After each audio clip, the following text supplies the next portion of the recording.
В эфире программа «Актуальное интервью». С вами Дарья Короленкова. Здравствуйте. Родители несут ответственность за воспитание и развитие детей, что включает заботу об их здоровье и образовании, защиту их прав и интересов. За ненадлежащее исполнение этих обязанностей предусмотрена административная, а в случае жестокого обращения или оставления в опасности – уголовная ответственность. Об ответственности родителей за обучение и воспитание детей мы сегодня поговорим. Гости у нас в студии Елена Фокинова, старший помощник прокурора Алданского района Республики Саха-Якутия. Елена Альбертовна, здравствуйте. Здравствуйте. Расскажите, пожалуйста, что входит в понятие ответственность родителей за обучение и воспитание детей? В соответствии со статьей 63 Семейного кодекса Российской Федерации родители несут ответственность за воспитание и развитие своих детей. Они обязаны заботиться о физическом, нравственном, духовном и психическом развитии детей, а также об их здоровье. Также родители обязаны обеспечить получение детьми общего образования. Обеспечение получения детьми образования реализуется посредством таких вещей, как обеспечение явки ребенка в школу, контроль за выполнениями домашнего задания, а также обеспечение необходимыми школьными принадлежностями. Невыполнение по вине родителей родительских обязанностей, в том числе по воспитанию и обучению, может повлечь для родителей установленную законом меры ответственности, в том числе лишение родительских прав. Нужно понимать, что обеспечение родителям получения ребенком образования является их прямой обязанностью. Также стоит отметить, что ответственность за обучение и развитие ребенка несут не только родители, но и их опекуны. Поэтому в дальнейшем предлагаю использовать формулировку «законные представители несовершеннолетних» для обобщения данных категорий. Что считается прогулом? Прогулом является любая неявка ребенка в школу, либо в образовательную организацию, в которой он получает образование, любой прогул, который не подтверждается документально, либо каким-либо заявлением родителя. То есть заявление обязательно должно быть? Возможно, письменное заявление, либо хотя бы предупреждение педагога о том, что ребенок будет отсутствовать. Ну вот так, через СМС можно написать, да? Какие причины являются уважительными? Уважительными причинами пропуска занятия ребенком являются причины, которые могут быть подтверждены документально. Допустим, неявка ребенка в школу по болезни может быть подтверждена справкой от врача. Любые семейные обстоятельства могут быть подтверждены письменным заявлением родителя. Также имеются случаи, когда ребенок участвует в соревнованиях, в олимпиадах, в каких-то спортивных мероприятиях. Такие обстоятельства могут быть подтверждены справкой и вызовом.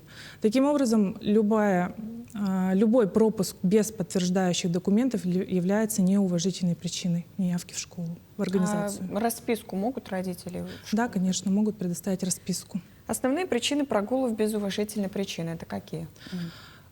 Конечно, причин неявки большое количество, они все индивидуальны, но все-таки выделяются какие-то основные причины прогулов, занятий по неуважительной причине. К ним можно отнести отсутствие мотивации к учебе, конфликты, либо недопонимание в школе со сверстниками, либо педагогами, проблемы в семье, а также негативное влияние сверстников на ребенка. А на практике чаще всего это что случается у детей, наверное? Конечно, можно отметить, наверное, все-таки негативное влияние сверстников на ребенка, да. Буллинг, наверное.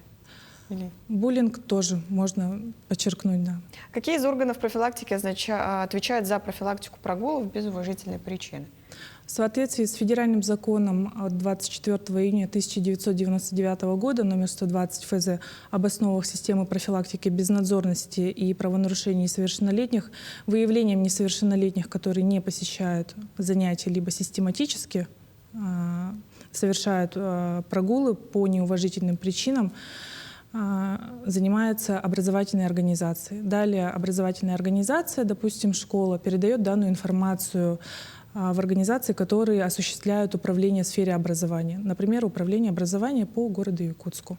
И далее также информация должна быть передана в комиссию по делам несовершеннолетних. Это обязательно, да? Да, обязательно ведется учет лиц, которые не посещают занятия по неуважительным причинам, и уже образовательной организации выстраивается какая-то стратегия по регулированию данных прогулов и уменьшению их количества. А вот с какого срока уже на учет ставят? На учет ставят при все-таки систематическом непосещении занятий, их должно быть достаточное количество. С третьего раза уже могут поставить. Предусмотрена ли ответственность несовершеннолетних за прогулы? Да, для несовершеннолетних лиц предусмотрена мера ответственности, такая как постановка на внутришкольный учет. Также ребенок может быть поставлен на учет комиссии по делам несовершеннолетних, где органами профилактики будет проводиться, так сказать, индивидуальная профилактическая работа в отношении несовершеннолетнего, а также в отношении его законных представителей. А что насчет родителей? Конкретно какие меры для них? Для родителей конкретные меры за прогул ребенком занятий без уважительных причин такой меры конкретной нет. Но у нас имеется в Кодексе об административных правонарушениях Российской Федерации часть 1 статьи 5.35. Данная мера ответственности предусмотрена при неисполнении родителям либо иным законным представителям обязанностей по содержанию и воспитанию несовершеннолетних. Санкция данной статьи предусматривает административные наказания в виде предупреждения либо административного штрафа от 500 до 2000 рублей. А за этим кто следит? За этим следят образовательные организации, непосредственно, которые ведут учет лиц, которые не посещают занятия. Предусмотрена ли ответственность родителей за прогул детей? Да, вот данная ответственность, да, вот я перечислила, это часть 1 статьи 5.35 Кодекса об административных правонарушениях Российской Федерации.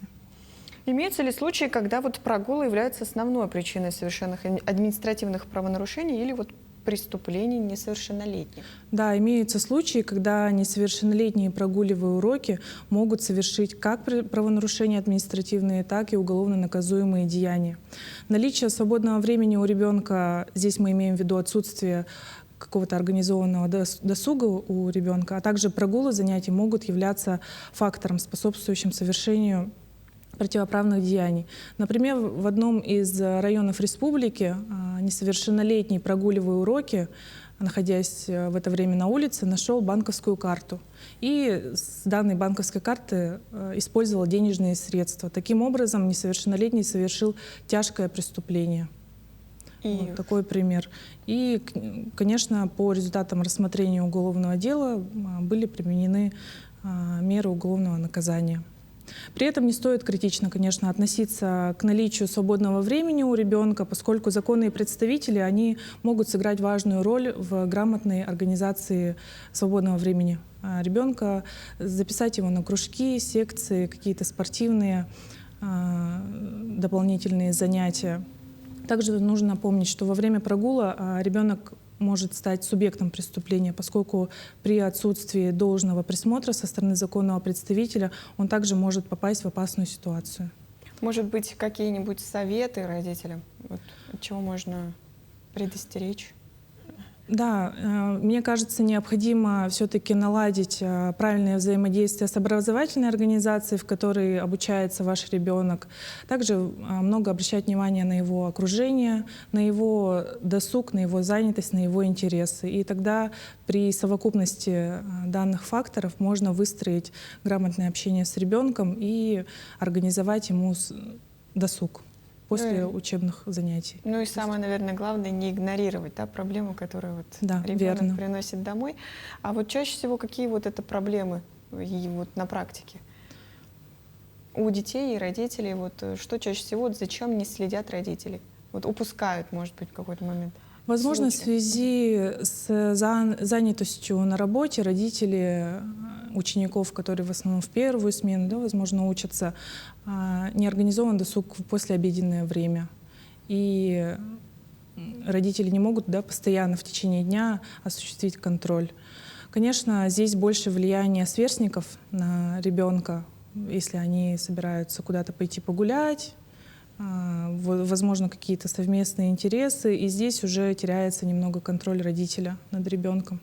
Отсюда, наверное, идут прогулы. Да, поэтому очень важно взаимодействие не только родителя с образовательной организацией, но и с самим ребенком, конечно, обращать внимание на его интересы, на его проблемы и поведение.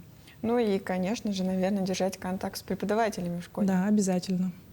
Спасибо, Лена Альбертовна, что сегодня к нам пришли, действительно рассказали важную информацию.